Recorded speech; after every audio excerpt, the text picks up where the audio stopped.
Hey guys, how's it going? Hope you're doing well. My name is Crown, and today I'm going to read you some very interesting stories that I hope that you're gonna love. And now, without further ado, let's go!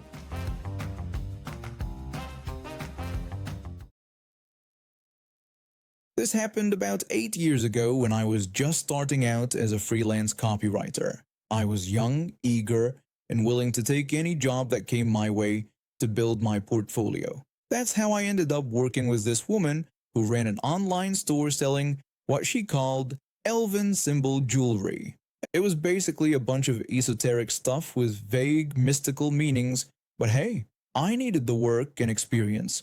When we first connected, she seemed nice enough. We discussed terms, and since I was desperate to break into the industry, I agreed to a pure performance deal. This meant I'd get no money up front, but would earn 5% of sales generated through my work. Her WordPress store was tiny, so I figured I might make $300 to $800 if I was lucky. At that point, I would have been happy just to have something for my portfolio. During our initial conversation, I confirmed with her that I would receive 5% of all sales coming through the landing page I created. She agreed, saying it was a win-win situation where we both would make money if my work performed well. I told her I would start working on it right away. I put in 2 solid days of work, crafting a compelling landing page and building it directly into her WordPress site. I made sure everything looked professional and was optimized to convert visitors into customers. Then she started running Facebook ads, directing traffic to my landing page. What happened next shocked me. The page started converting like crazy. Day 1, $120 in sales. Day 2, $200. Day 3, $150. Day 4, $360. By the end of the month, that landing page had brought in $6,000 in revenue. I was going to earn $300 in royalties for just 2 days of work. I thought I'd struck gold. When the month ended, I sent her a friendly email. I mentioned how well the landing page was performing and attached my first invoice for the agreed-upon 5%, and then nothing. Complete silence. No response to my emails. My calls went straight to voicemail. Days turned into weeks, and weeks into months. 3 months passed with absolutely no word from her.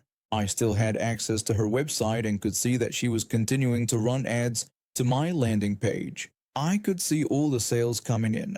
She was making thousands off my work while ignoring my attempts to get paid. Then one day, out of nowhere, I got a panicked message from her. She was asking if I was responsible for her site being down and begging me to stop whatever I was doing. Now, I had nothing to do with her store going down. It was probably just her cheap hosting service having issues. But after being ghosted for months while she profited from my work, I realized this might be my one and only chance to get paid. I decided to play along, but carefully. I couldn't explicitly claim I was responsible or threaten her. That could be illegal. I needed to make her think I might be involved without actually admitting to anything, so I crafted a vague response. I simply told her that I wasn't going to talk to her until she paid what she owed me. It worked better than I hoped. Within minutes, my phone was ringing. When I answered, she demanded to know what I had done to her website and what I wanted from her. I told her that I still had access to her website and Google Analytics, and I could see exactly what she'd made from my landing page. I told her all I wanted was the 5% commission we had originally agreed upon. I could hear the panic in her voice. After doing some calculations based on what I'd seen in the analytics, I told her that the amount came to just under $1,500. She gave in, saying she would take care of it right away if I would just fix her website. After we hung up, I sent her the final invoice, and she wired the money immediately. Soon after, she messaged me with proof of the payment from her bank. She confirmed she had sent the money and asked me to enable her website now. My hands were shaking as I typed my response. I told her that I had nothing to do with her website crashing and suggested she contact her hosting provider about the issue. I never heard from her again. The $1,500 was life-changing money for me at that time. It paid my rent for 2 months and gave me the confidence to keep pursuing freelance work, but with better contracts and upfront payments. Here I am trying to figure out if I'm the bad guy for kicking out my own brother. I'm 30 years old with a 6-year-old son, and a few months ago, I got us a decent place. It's nothing fancy, just a 2-bedroom apartment in a quiet neighborhood with good schools nearby. After bouncing around rentals for years and dealing with bad landlords, it felt good to have stability for my boy. Then my younger brother and his girlfriend got evicted from their place. I should have seen the warning signs. According to him, it was a misunderstanding with their landlord who was out to get them. Guess I should have asked more questions. When they called me that night, they sounded desperate. My brother was begging, saying they had nowhere else to go and it would just be for a couple weeks until they found a new place. He promised they'd only stay until they got back on their feet. I wasn't happy about the idea. My place isn't big, and I've worked hard to create a stable environment for my son, but this was my little brother. We grew up sharing a bedroom. How could I turn him away when he needed help? So I told him some ground rules before they moved in. I said I was okay with them staying temporarily, but they needed to respect that this was my son's home too. I told them there should be no people over when I wasn't there, no smoking inside, and they needed to keep the noise down when my son was sleeping. My brother agreed to everything, swearing they would be good roommates. His girlfriend said they would help with chores and called me a lifesaver. The first week was fine. They kept to themselves, cleaned up after cooking, and were respectful of our space. My brother even played video games with my son a few times. Then things changed. I came home from work early one day to find 3 strangers sitting in my living room, smoking and drinking. My brother was nowhere around. I asked them who they were and why they were in my house. One guy said they were friends with my brother's girlfriend, and she told them it was cool to be there. I told them that it wasn't cool, this was my house, and my son would be home from school soon. I asked them to leave. They left, but with attitude. When I talked to my brother and his girlfriend later, they acted like I was overreacting. My brother said they were just his friends hanging out. I reminded him that I said no people in my house when I wasn't there. His girlfriend argued that they lived there too now and should be able to have guests. I told her they didn't live there, they were staying temporarily, and there was a difference. That was just the beginning.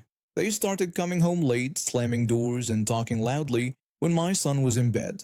I'd find dirty dishes piled in the sink for days. Twice I caught his girlfriend smoking in the bathroom, blowing it out the window. I told her about the smoking, reminding her that there was to be no smoking in the house because my son has asthma. She defended herself by saying she was blowing it out the window and the smell didn't stay in the house. I told her that wasn't the point, this was a smoke-free home. But the last straw came when they disrespected my son's mother. We aren't together anymore, but we work hard to have a good co-parenting relationship. She picks up our son on weekends and sometimes stops by to drop him off after they've spent time together. One Sunday evening, she brought him home after taking him to the zoo. I was in the kitchen making dinner when I heard his girlfriend make a comment. She asked my son's mother if she was surprised that she actually showed up this time. My son's mother looked confused and asked what she meant. The girlfriend then said she didn't know my ex still cared enough to bring our son back herself. I stepped in, telling the girlfriend that her comments were wrong. I pulled her aside while my son's mother took our boy to his room. I asked her what she thought she was doing talking to my ex like that. She said she was just saying what everyone was thinking and that my ex only shows up when it's convenient. I told her she didn't know anything about our situation, that my ex was a great mother, and she had no right to speak to her that way, in our home. My brother tried to downplay it, saying his girlfriend was just joking and that I shouldn't be so sensitive. Later that night, my son's mother texted me saying the comments made her uncomfortable, and she didn't want to keep coming to the house if his girlfriend was going to act that way. That's when I knew something had to change. The next morning I sat them both down. I told them this arrangement wasn't working out. I pointed out that they had broken every rule I set, disrespected my home, and now disrespected my son's mother. I told them they needed to find somewhere else to live and that I'd give them 30 days. My brother couldn't believe what I was saying and asked where they were supposed to go. I told him that wasn't my problem anymore. I reminded him that they'd had months to look for a place, but they'd gotten too comfortable taking advantage of me. His girlfriend made a comment about families sticking together before they both walked out. Within an hour, my phone was blowing up. My mother called. She asked how I could put my own brother out on the street, saying that family should stick together and that they just needed guidance. I told her they had been disrespectful from day one, breaking every rule I set and making my son's mother uncomfortable about coming to see her own child. I told her this was about respect. She said they were young and that I needed to be more understanding. I reminded her that at 24 and 22, they weren't teenagers but adults old enough to know better. I saw posts from his girlfriend on social media. Things like finding out who your real friends are, and some people pretend to help you then turn their back when you actually need them. My brother barely speaks to me now, and some family members have taken their side. But I stand by my decision. My priority is providing a stable environment for my son. My house, my rules. I gave them the full 30 days, and they found another place to stay with one of their friends. They showed their true colors, and I'm not going to feel bad about protecting my peace and my son's home.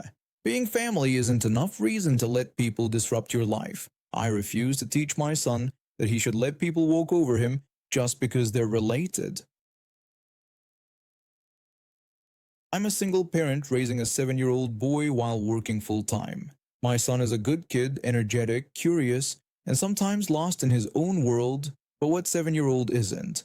Last Saturday was just another shopping trip. I promised my son we'd go to the local store to pick up ingredients for homemade pizza, our weekend tradition. He looked forward to it all week, even drawing pictures of the toppings he wanted to try. The store wasn't crowded that day. We were in the produce section, and I was selecting tomatoes while my son stood by our cart. He wasn't running around or making noise, just standing there, picking up vegetables to look at before putting them back. I had just turned to ask him if he wanted to try bell peppers on his pizza when I heard a sharp crack, followed by my son crying out in pain. When I spun around, I saw him holding his shoulder, tears in his eyes. Standing over him was a woman who looked to be in her 50s, gripping a wooden cane and looking satisfied. I asked what she had done to my son. The woman replied that my boy was blocking the aisle and that some people had places to be. I rushed to my son, checking his shoulder, which was already turning red from the hit. I told her he wasn't blocking anything and there was plenty of room to walk around. The woman looked down at my crying child without remorse. She said children today have no manners and someone needed to teach them how to behave in public. This stranger had hit my child and was lecturing me about manners. I stood up and got between her and my son. I told her nobody touches someone else's child ever and asked what was wrong with her. She turned the question back on me, saying my parenting was bad. She talked about when she was growing up, saying children knew their place back then, respected older people, and didn't stand in aisles bothering everyone. By this point, other shoppers had stopped to watch. My son had stopped crying but was holding on to my leg, shaking. I told her to step back and say sorry to my son right now. The woman laughed at this. She adjusted her grip on her cane and raised it slightly. She said she didn't owe my child anything. Then she suggested maybe I needed a lesson too. She stepped toward me, cane raised, and something in me snapped. I've always taught my son that violence isn't the answer, that talking is better than using your hands. But when I saw this woman who had just hit my child threatening me too, all those ideas went out the window. I grabbed the cane from her hands. She was so shocked she didn't even fight back. For a moment, I held it, feeling the weight of the wood in my hands. She told me to give that back right now. I asked how dare she, reminding her she had just hit a child, my child, and was now threatening me. Without thinking, I brought the cane down hard against my knee. The crack as it broke in two was very loud in the now quiet store aisle. I threw both pieces at her feet. The woman yelled about how I had broken her expensive cane and that she was calling the police. I told her to go ahead. I'd love to explain to them how she struck a 7-year-old child with it first. Her face got pale, but she recovered, pulling out her phone. She asked if they would believe me, saying she was respected in the community, and mentioned her broken property again. I said she had hit my son, there were witnesses, and the store had security cameras. I again told her to call the police. She hesitated, her finger over her phone. I took out my own phone and called 911. When the dispatcher answered, I reported an assault on a minor at the Market Street grocery store, explaining that a woman had hit my 7-year-old son with her cane and then threatened me when I had talked to her about it. The woman's eyes got wide as she realized I was serious. She started to leave, but a store employee who saw what happened blocked her exit. The employee told the woman she should stay until the police arrived. The woman protested, saying she barely touched my son and that he was in everyone's way. It took about 10 minutes for the police to arrive. Those were 10 long minutes of the woman trying to justify what she did and saying I overreacted. My son stayed close to me, sniffling but staying brave. When the officers arrived, they took statements from me, the woman, and several witnesses. The store manager showed the security footage, which clearly showed the woman hitting my son with her cane without him doing anything wrong. One officer told the woman that based on the footage and witness statements, they were arresting her for assault on a minor. The woman protested, mentioning she paid taxes and had lived in the town for 30 years. The officer told her none of that gave her the right to hit a child and asked her to turn around and put her hands behind her back. The look on her face as they handcuffed her was something I won't forget. As they led her away, she kept looking back at me like she couldn't believe someone had finally stood up to her. The officer then asked me about the damaged cane. I said I understood I'd need to pay for it and admitted I lost my temper. The officer said given what happened, they weren't going to charge me for that, but advised me to handle things differently next time. I agreed it wasn't my best moment. After they left, the store manager gave my son a free cookie from the bakery section, which helped cheer him up. Several other shoppers came to express their support, saying they were shocked by the woman's behavior. We finished our shopping, though neither of us wanted to make pizza anymore. That night, as I tucked my son into bed, he asked me a question that broke my heart. He asked if he had done something wrong that day. I told him absolutely not, that the woman was wrong, not him, and that he wasn't in anyone's way. He then asked why she hit him. I explained that some people think they're more important than everyone else, but they're not, and they don't get to hurt others, especially children. I later found out that the woman had other complaints against her for similar behavior. The judge didn't believe her claims of teaching someone else's child, and she got community service and anger management classes. I don't regret calling the police, though I regret breaking her cane. Violence shouldn't be met with more violence. But no one has the right to put their hands on a child, not even people who think they own the world. I got a job at this tech company after graduating with my computer science degree 4 years ago. The pay was decent. The benefits were good. I was excited to put my skills to work. Things were great at first. I was learning, contributing, and even got a small promotion after my first year. Then came the reorganization, and with it, my new manager. I work in a department with about 45 people. Only 5 of us are women. In a tech department in 2025. The real problem is my manager. My manager is the worst kind of person to work for, especially if you're a woman. He treats the women in the department differently. The little comments, the excessive monitoring, the skepticism about our technical abilities, it's all there. The weird thing is, I don't even report directly to him. I have a supervisor who's actually a decent human being. My supervisor is always confused when the manager gets on my case about something. He's never asked first about any issues with my work. This manager goes straight to criticizing me, bypassing my actual supervisor completely. My supervisor often tells me not to let it get to me and to keep my chin up because I'm doing great work. That's easy for him to say. He doesn't have to deal with a constant scrutiny. 3 months ago, the micromanaging reached a new level. The manager called me into his office. He told me he needed me to start sending daily emails detailing everything I do during the day. Every task, every call, every email, everything.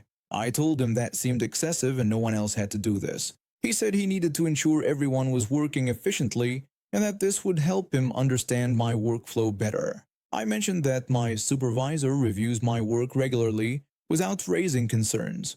He told me it wasn't up for discussion and that he expected the first email the next day. I knew what this was, a paper trail he could use against me later. If he wanted reports, I'd give him reports. That night, I thought about how to handle this. I could follow his instructions exactly, but that would make his job of watching me easier, or I could follow his instructions in a way that met his requirements but made his life harder. I chose the second option.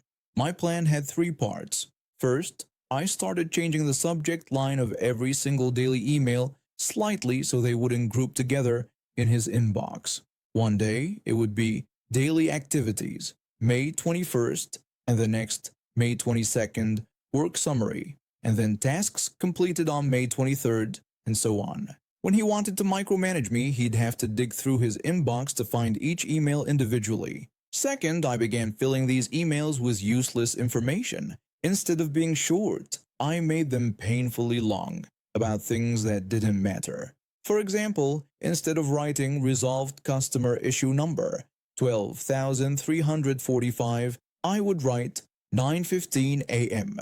Received notification of customer issue 9:16 a.m. Open ticketing system 9:17 a.m. Located customer account information 9:18 a.m. Reviewed internal policy on customer issue resolution to ensure correctness 9:25 a.m. Resolved customer issue in compliance with the policy 9:26 a.m. Documented resolution in system 9:27 a.m. Sent confirmation email to customer. Third, for anything actually important, I kept the descriptions vague. Instead of fix the database connection issue by updating the outdated credentials and implementing a new security protocol, as discussed in the morning meeting, I would just write closed, ticket number 54,321. And as a bonus fourth strategy I came up with later, I schedule all these emails to send about 15 minutes after he leaves the office. They're the first things waiting for him the next morning, but he can't immediately call me in to discuss them. The results were better than I expected. After about 2 weeks, he stopped responding to the emails altogether. I could tell they were frustrating him because I'd see him looking through his inbox with a puzzled look, clearly searching for something. During our next department meeting, the manager said everyone needed to ensure their communication is clear and short. He said we were wasting too much time on unnecessary details. He looked at me when he said this. I just smiled and nodded, taking detailed notes. My supervisor talked to me after the meeting. He said he'd noticed my daily reports to the manager and commented that it was a pretty creative approach. I said I was just being thorough, as requested. He laughed and told me to keep up the good work. It goes against my organized nature to send such terrible reports. I like clear communication and efficiency, but watching this manager struggle with the problem he created makes me happy. Last week, he called me into his office again. He said my reports were quite extensive. I replied that I was being very thorough, as he had requested. He suggested that perhaps we could streamline them a bit. I asked him how he would like that done. He said to just focus on the important tasks. I reminded him that he had said he wanted to know everything I do and that I wouldn't want to leave out anything he might consider important. He looked at me for a moment, realizing the corner he'd painted himself into, then told me to continue as I had been. I'm looking for a new job now.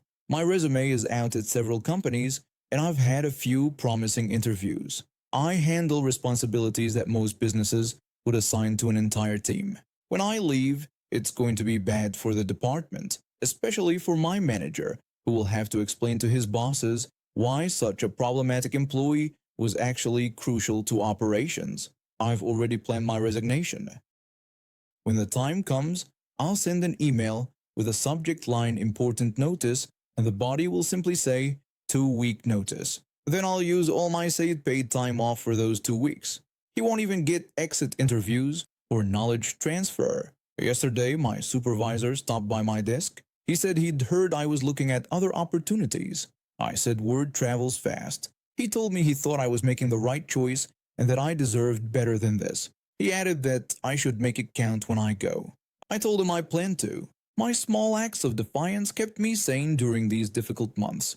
Maybe the next woman who takes my place won't have to deal with the same treatment. I doubt it though. Some people never learn. Until that perfect job offer comes through, I'll keep sending those terrible daily emails scheduled for 5:15 p.m., filled with useless details and vague important information, with constantly changing subject lines. It's the little things that get us through the day. I live in a small house on a walkway that connects to the main road in our neighborhood. The house has been in my family since before I was born.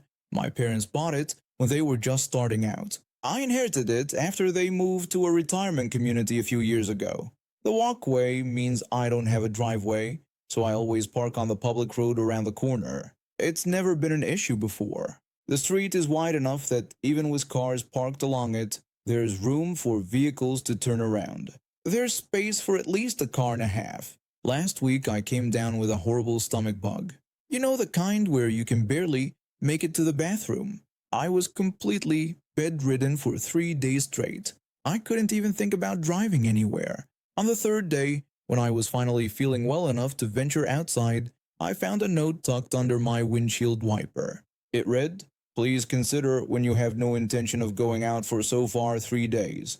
By parking like this, you merit incredibly difficult for people to turn around. Our elderly relatives visited that May weekend and were unable to park outside our house. Please be considerate as you don't even live down this road." I was confused. I've been parking in the same spot for years without complaints. Plus, the note made it sound like I was deliberately causing problems by being sick in bed. I decided to go talk to whoever left the note to clear things up. It didn't take long to figure out which house it came from.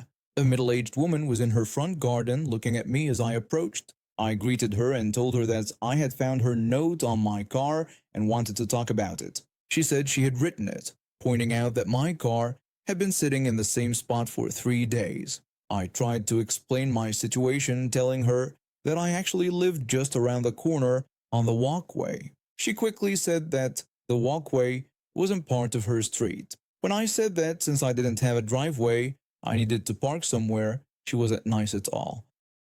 The woman complained about her elderly parents visiting over the weekend and how they couldn't park in front of her house because of my car. I said sorry and told her about being sick in bed with a stomach bug for the past couple of days, which was why my car hadn't moved. She ignored my explanation completely, saying it wasn't her problem. She then made a strange point, saying that it was wrong to park on a public road in front of someone's house on weekends. When I asked why, she said weekdays were different because people were at work then, but weekends were when people had visitors. I noticed her driveway had one car parked on it, but clearly had space for another if she moved things a bit. When I pointed this out, she got even more upset, saying that was beside the point, and this was about respect. She said again that I didn't even live on her road. I told her that I lived on the walkway connecting to the road, literally just around the corner. This only made her angrier, and she said it was my fault for choosing to live in a house with no driveway. That comment bothered me. I told her that I didn't actually have much choice in what house my parents bought before I was born. She told me not to get smart with her and said I should find somewhere else to park. When I said that this was a public road and I had as much right to park there as anyone else, she said this right didn't apply when it bothered the actual residents of the street. I told her that I had come over to fix any misunderstanding and would have offered my phone number so she could contact me when she needed me to move my car for special occasions, if she had been nicer. She rejected this offer completely, saying she shouldn't have to call me and that I shouldn't be parking there at all. I stood my ground, telling her that since it was a public road and I wasn't breaking any parking rules, I would continue to park there when needed. She said she would talk to the neighborhood group about the situation. I told her to do so, saying they would confirm that public streets are for public parking. As I walked away, she continued yelling about how rude I was. I had hoped for a reasonable conversation, maybe even to work out a compromise. Instead, I got entitled behavior from someone who thinks they own a public street. The next day, I spoke with some of the other neighbors and told them what happened. They told me this woman had a history of leaving notes on cars and claiming her street space. One neighbor even laughed and welcomed me to what he called the Note Club. She had left similar messages on at least 5 other people's cars. I still park in the same spot. It's convenient for me and completely legal. Sometimes I see her looking at me from her window, but I just wave and go about my day. I've even started keeping track of when her elderly relatives visit, about once every 3 months, according to the other neighbors, so I can park elsewhere those weekends. Public roads are just that, public. No one gets to claim ownership of the street in front of their house, no matter how entitled they feel. I moved to America 3 years ago when I met my husband online. After a year of dating long distance, we got married, and I moved to the United States. At first, things seemed good. He helped me while I waited for my work permit, which took almost a year.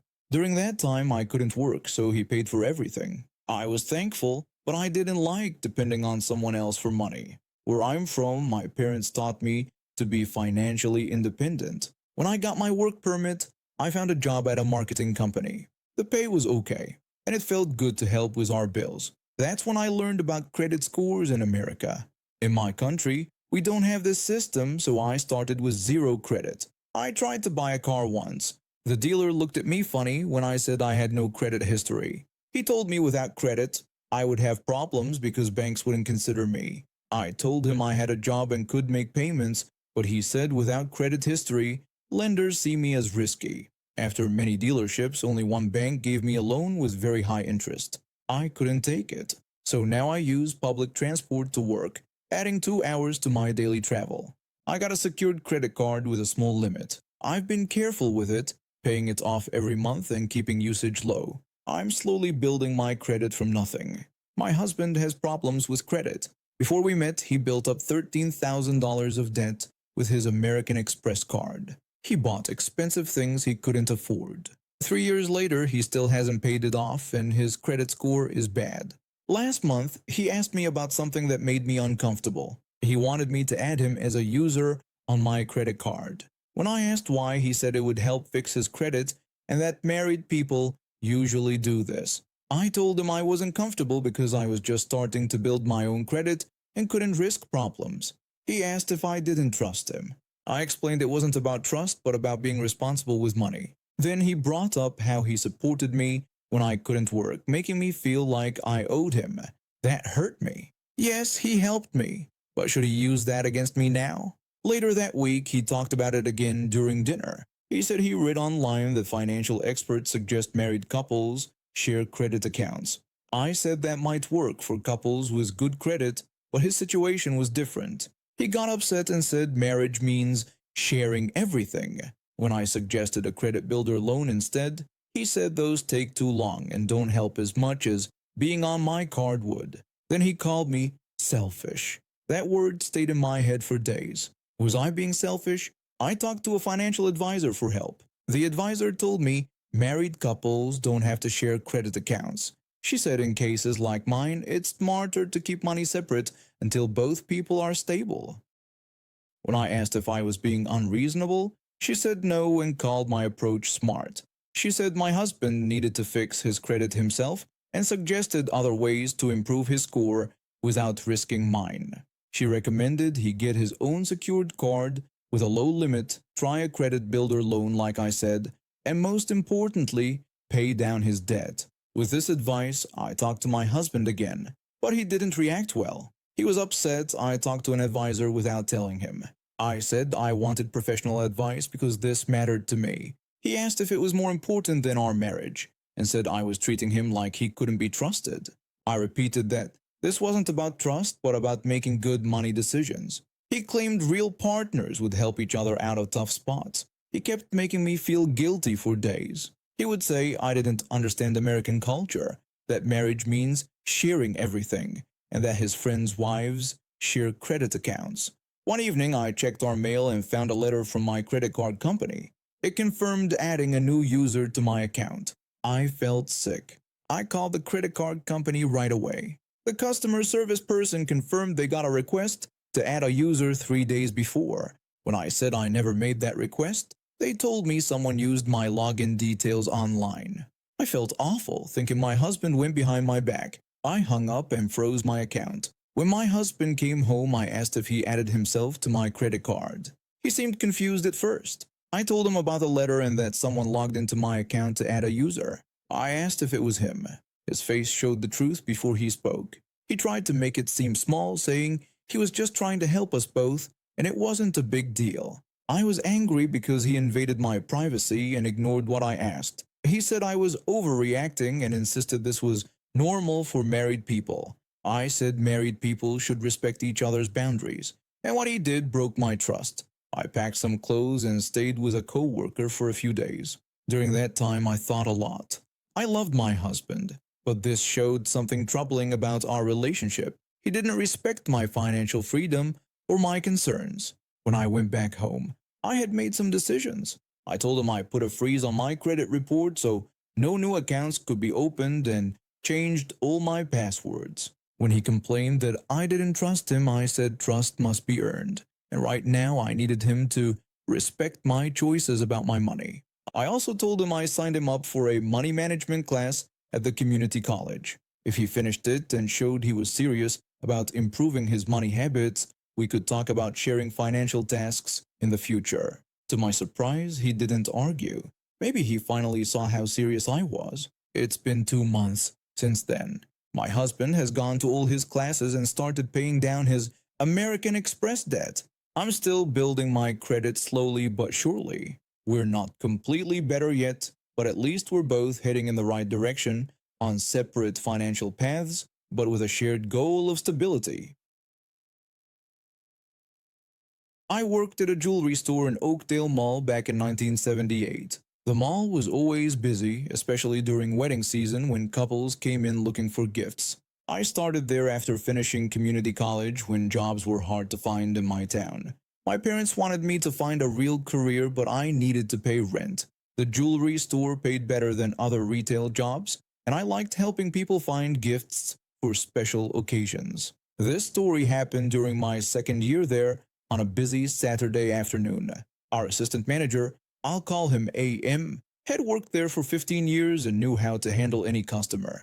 He could sell anything to anyone without seeming pushy. What I admired most was how he dealt with difficult people who treated retail workers badly. I was fixing a display of silver picture frames when I noticed a couple walk up to the crystal section. The husband wore an expensive suit that looked too tight, and his face already showed irritation. His wife stood behind him looking uncomfortable. She was dressed nicely but seemed used to his behavior.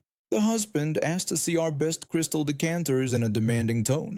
He told AM they were going to the Johnsons' wedding that weekend and didn't want to bring something cheap. AM showed them our finest collection of hand-cut Austrian crystal with a friendly smile. He explained that the decanter set included 6 matching glasses and came in a lined box. The husband picked up the decanter and looked at it like he was searching for flaws. He asked about the price with a tone that suggested he was ready to complain, no matter what.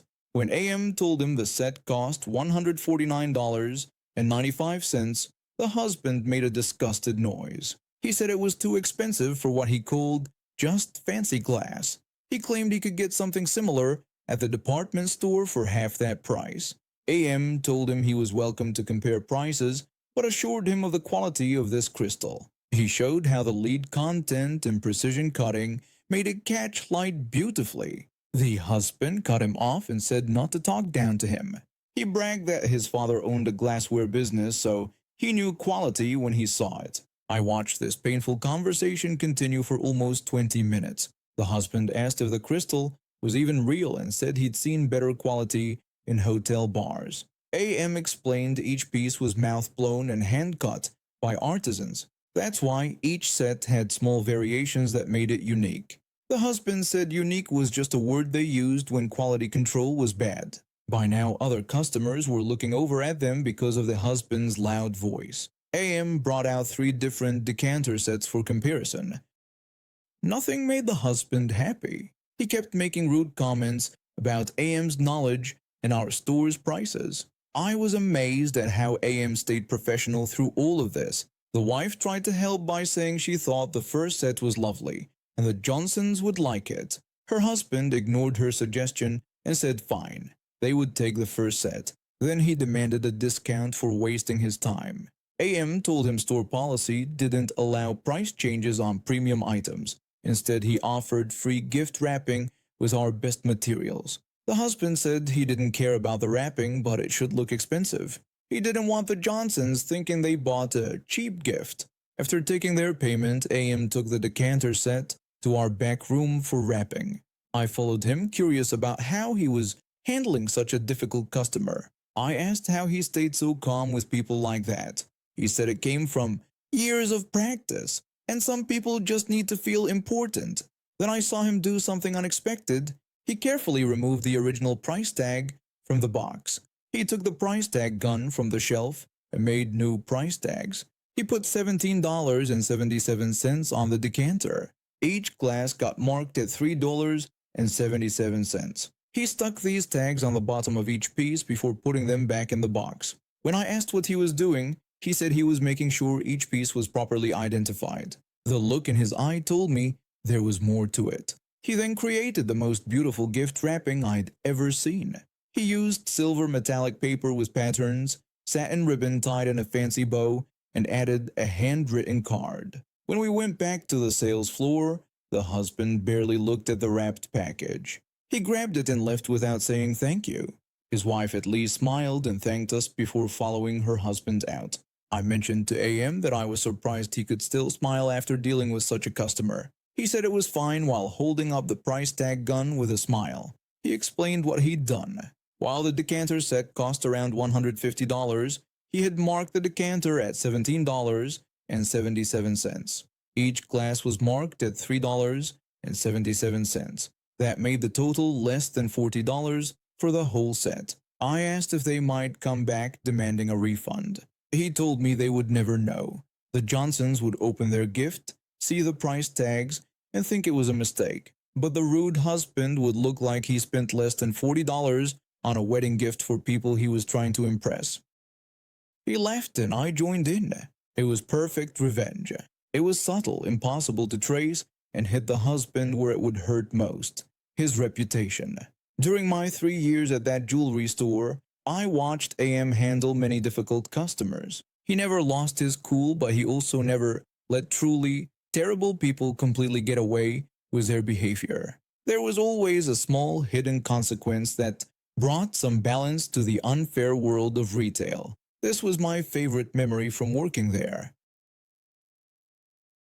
And now we have reached the end of today's stories. Thank you for watching, and see you next time.